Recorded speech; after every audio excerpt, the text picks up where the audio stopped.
तो दोस्तों कैसे हो आप लोग? ये है पार्ट 2। राजाओं की हार के बाद उनकी रानियों का क्या होता था। आपका स्वागत है। तो चलिए वीडियो शुरू करते हैं। तो चलिए धीरे धीरे आगे बढ़ते हैं।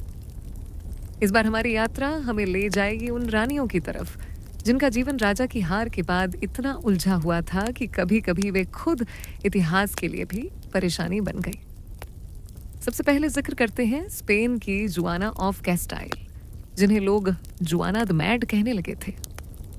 असल में क्या वे सच में पागल थी या फिर दरबार ने उन्हें जानबूझकर पागल घोषित कर दिया ताकि उनकी सत्ता छीनना आसान हो। कहानी यह है कि जब उनके पति फिलिप की अचानक मौत हो गई तो जुआना ने शोक में उनके शव को महीनों तक अपने पास रखा, यहाँ तक कि वह ताबूत को शहर शहर घुमाती रही। अब दरबार को यह अजीब और डरावना लगा और उन्होंने कहा, ठीक है, यह महिला अब राज करने लायक नहीं है।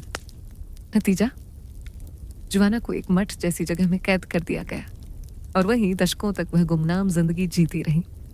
यानी पति गया तो साथ ही उनकी आजादी और रानी होने का हक भी चला गया। अब आते हैं ऑस्ट्रिया के हैब्सबर्ग परिवार पर। ये वो परिवार है जिनकी खासियत ही थी इनब्रीडिंग, यानी एक ही परिवार में बार बार शादी, और इसकी सबसे बड़ी कीमत अक्सर रानियों को चुकानी पड़ती थी। उदाहरण के लिए मारिया आना ऑफ स्पेन, उनकी शादी अपने ही चचेरे भाई से कराई गई। पति बीमार, कमजोर और पूरी तरह दरबार की चालों पर निर्भर। राजा हार गया तो दरबार ने पूरी सत्ता अपनी मुट्ठी में ले ली और मारिया आना, उन्हें एक नौकरी वाली रानी की तरह समझा गया। नाम है पर ताकत नहीं। और जब पति की मौत हुई तो वे सिर्फ राजकुमारों की माँ और प्रार्थना गृह की स्थायी सदस्य बनकर रह गई। अब हल्के कदमों से चलिए फ्रांस की तरफ। वहां की रानी इसाबेला ऑफ वेल्वा का जीवन भी दिलचस्प था। उनके पति चार्ल्स छठे को इतिहास में चार्ल्स द मैड कहा जाता है क्योंकि वे बार बार मानसिक रोग से जूझते रहे। जब वह राजा धीरे धीरे हारते गए तो इसाबेला ने असल में सत्ता अपने हाथ में ले ली। लेकिन समस्या यह थी कि दुश्मन दरबारों ने कभी उन्हें गंभीरता से नहीं लिया। पति का पतन और फिर खुद पर अविश्वास की दीवार। नतीजा यह कि जब राजा पूरी तरह टूट गया तो इसाबेला को भी साइडलाइन कर दिया गया। और अब चलते हैं इंग्लैंड की तरफ। एडवर्ड द्वितीय की पत्नी इसाबेला ऑफ फ्रांस का किस्सा कुछ अलग है। राजा हार गया, लेकिन इस बार रानी ने चुपचाप सहने के बजाय खुद बगावत कर दी। उन्होंने अपने बेटे भविष्य के राजा एडवर्ड तृतीय के साथ मिलकर पति को गद्दी से उतारा और फिर एडवर्ड दूसरे को अपमानजनक मौत का सामना करना पड़ा। यहाँ एक बार तो रानी विजेता बनी, लेकिन इतिहास का मूड बड़ा बदलने वाला होता है। कुछ साल बाद इसाबेला को भी सत्ता से हटा दिया गया और बाकी जीवन उन्होंने साए की तरह जिया। तो भले ही वह राजा को हरा सकी, पर सिस्टम को कभी हरा नहीं सकी। तो देखिए, कभी कभी रानियां मठ में बंद कर दी जाती थीं, कभी कैद में, कभी उन्हें पागल कहकर चुप करा दिया जाता था और कभी उन्हें अपनी ही राजनीति में हार माननी पड़ती थी। यानी हार सिर्फ राजा की नहीं थी, हार अक्सर उन महिलाओं की भी थी जिनके नाम के आगे रानी लिखा होता था। और पढ़ते और रानियां तो अब तक हमने यूरोप की रानियों की हालत देखी, कभी मठ, कभी कैद, कभी पागलपन का ठप्पा। अब धीरे धीरे नजर घुमाते हैं और कुछ और कहानियों को सुनते हैं। भारत की मुगल रानियों की तरफ लौटते हैं।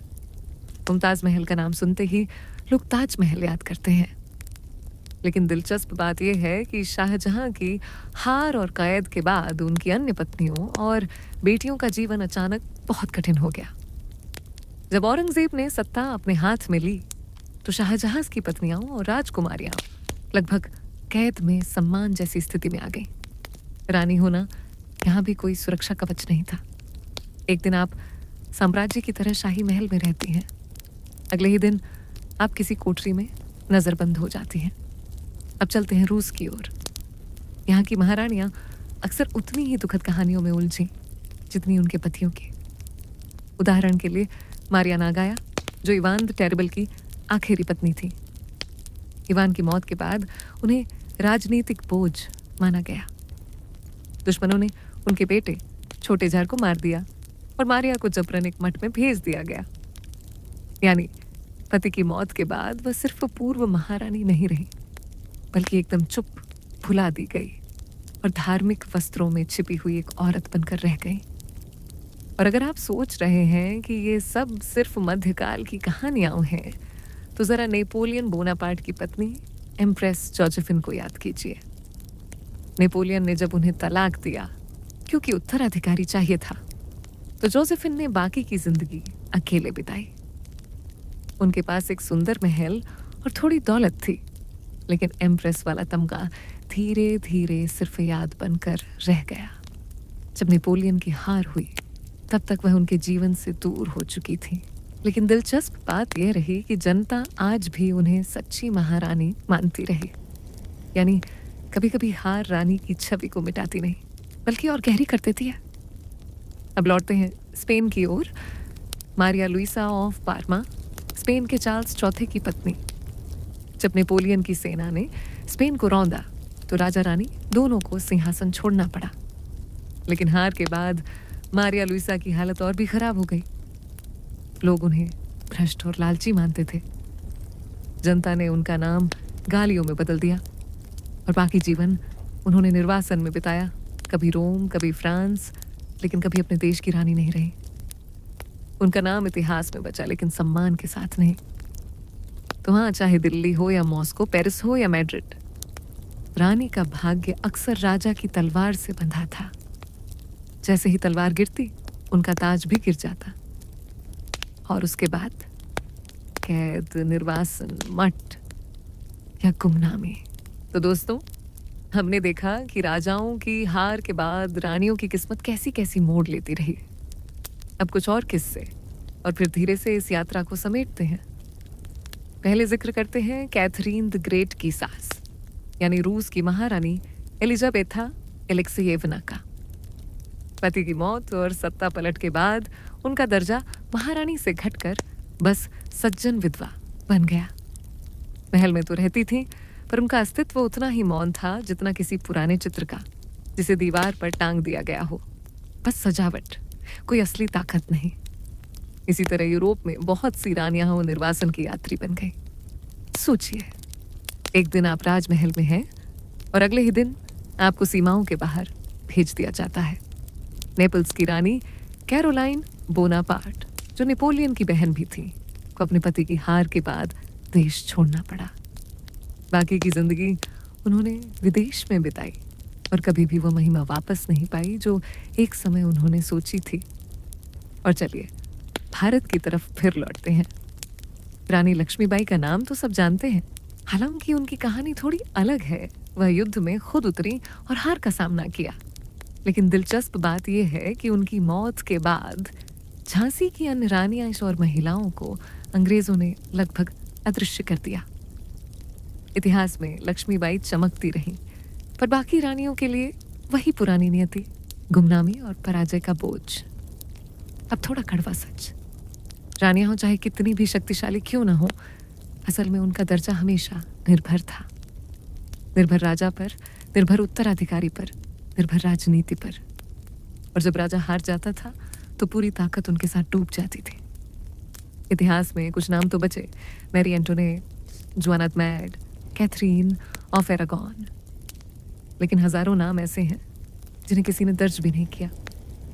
तो हाँ, राजाओं की हार के बाद रानियों का भविष्य कभी गौरवमयी नहीं रहा। कभी उन्हें मठ भेज दिया गया, कभी निर्वासित कर दिया गया, कभी कैद खानों में डाल दिया गया, कुछ को पागल कहकर चुप कराया गया और कुछ बस गुम हो गई इतिहास की फुसफुसाहटों में। और शायद यही सबसे बड़ा व्यंग्य है। ताज और महल जो दुनिया को चमकते हुए दिखते हैं, वे असल में उतने अस्थायी थे जितने रेत पर बने महल। राजा हार गया और रानी का जीवन भी उसी पल बदल गया। तो दोस्तों, अब आप आंखें बंद कर सकते हैं। इतिहास का यह धीमा किस्सा यहीं थमता है। रानियों की इन कहानियों को याद कीजिए, लेकिन ज्यादा देर तक मत सोचना, क्योंकि इन कहानियों का मकसद है आपको धीरे धीरे नींद की ओर ले जाना। शुभ रात्रि।